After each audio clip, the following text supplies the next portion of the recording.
Some people have very strong feelings about where they want to die, and they choose to spend their final days at home rather than in an anonymous hospital bed. But caring for someone who's terminally ill can be very hard work for their family. NHS Local has been to find out how the Bridges Support Service in Sandwell can arrange domestic help to give relatives more time to spend caring for their loved one. There's Nan. Yeah. And my dad with long hair, where it flicks under. It looks You like can tell it's the 70s. Yeah, It looks like a hippie. 1 year on from the death of Graham Phipps, his wife and daughter Joan and Amanda have many fond memories. That was a good holiday, that was. it was.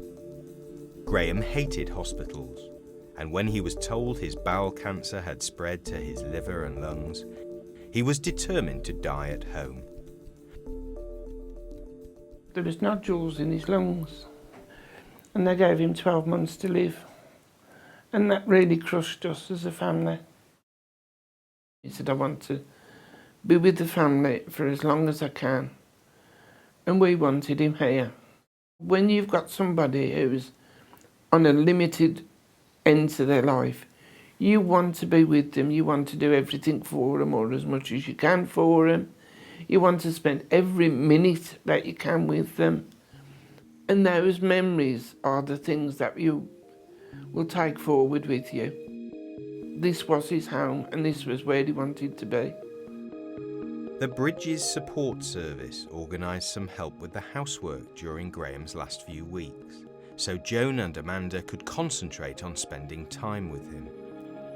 We can help in keeping them at home just by putting the non-medical things in will help. The fact that, I suppose, a carer doesn't have to worry about perhaps doing the shopping, doesn't have to worry about doing the cleaning. They can then concentrate on the care of their loved one. Maybe that helps from our point of view in keeping them at home. Particularly for Graham, it was important that we were supporting Joan.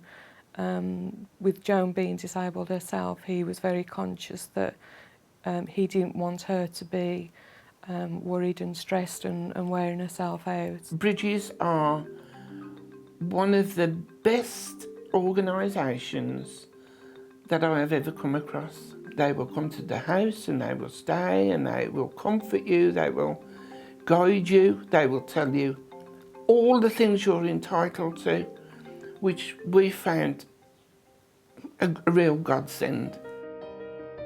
A few days before the end, a doctor persuaded the family that Graham needed to be admitted into hospital. We had to fetch a locum in the one night because he was really in quite a bad state.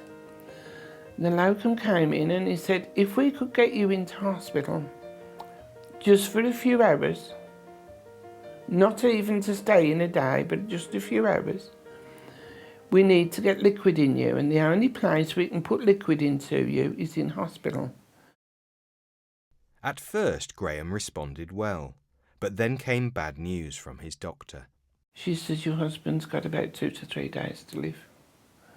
There's nothing we can do. There is a blockage there. We can't unblock it. All his organs are starting to shut down. I'm afraid it's just a matter of time. Joan and Amanda were determined that Graham should not die in hospital.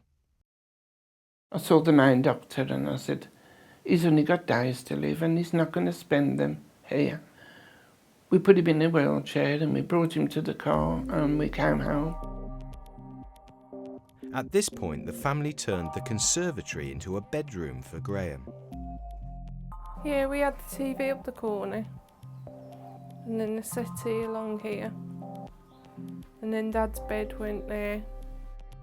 In hospital, you don't always have that access to that person, particularly, you know, if you just want to go and sit and hold the hand and talk about times, you can't do it when you want to do it or when they want to do it. And it's good to have them there. It's good to look after the person that's looked after you all your life.